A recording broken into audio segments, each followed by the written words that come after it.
InSight isn't just a Mars mission, it's really a mission to the terrestrial planet interiors. So Mars is kind of the Goldilocks planets. It's not too big, it's not too small, it's just right. If it was too big, it would have retained a lot of activity and erased all the evidence that we're looking for. If it was too small, it never would have undergone the same processes that form the Earth, and so it's really just right. Mars will give us this insight into early planet formation and early planetary processes. Understanding the details of the structure of the interior of Mars will allow us to address questions of planetary formation that we've only been able to guess at before. We are missing cold, hard data, and this is what this mission will provide. The InSight mission is a geophysical mission to Mars. It's going to go to Mars and take its vital signs. It's going to take its heartbeat, the seismic activity of the planet. So we're going to be doing that using a seismometer, a very high precision seismometer, using techniques that have been well developed on Earth to get the understanding of the crust, mantle, and core, and sort of the relationship between those.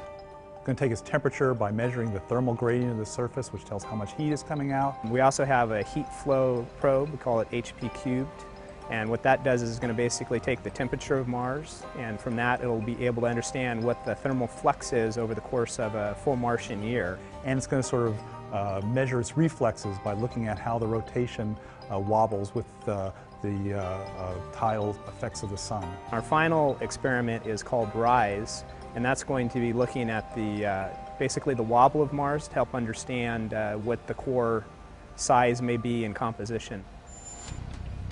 The Lockheed Martin flight system, our role is to build the aeroshell, the cruise stage, and the lander.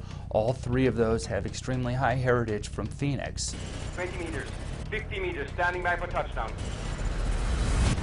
Touchdown signal detected.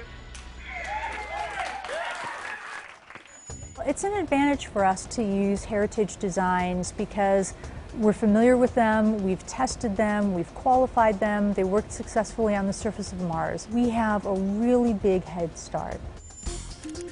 A lot of things have come together to make it possible to learn a great deal about the interior of Mars from a seismometer. So we have Kinest that's building our seismometer that's been under development for many, many years. What it does is it just sits on the surface of Mars, and it's like a stethoscope. It listens to what's going on inside Mars. On the HP cubed instrument, we have that being delivered to us from DLR. That also has been under development for many years. And what this probe does is it penetrates into the subsurface up to 5 meters. On its way, it measures the thermal conductivity. A basic mantra of our flight system design is low risk, and with that is low cost risk. We've been to Mars before with the JPL Lockheed Martin team. We've been to the surface of Mars before successfully with Phoenix. We know how to operate the arm. The surface operations are much, much simpler than Phoenix. We're putting 2 instruments on the surface and then we're leaving them there with no ground-in-the-loop interaction, repetitive weekly uplink downlink sessions. We're just made to do this mission.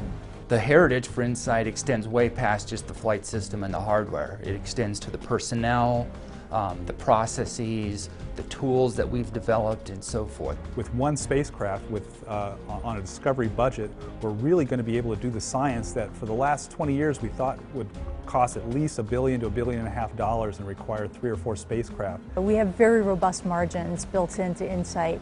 50% margin on our instrument deployment timeline. We have 50% margin on our science data collection. We have 500% margin on our daily data volume. We're in good shape.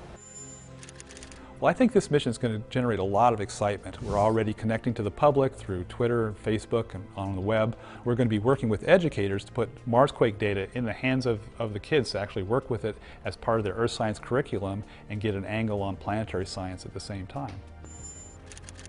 We've got the right expertise and knowledge to run this mission. We're going to be ready for launch in 2016. Within 6 months, we'll be landing on the planet and immediately bringing back our science. It's going to be a great mission.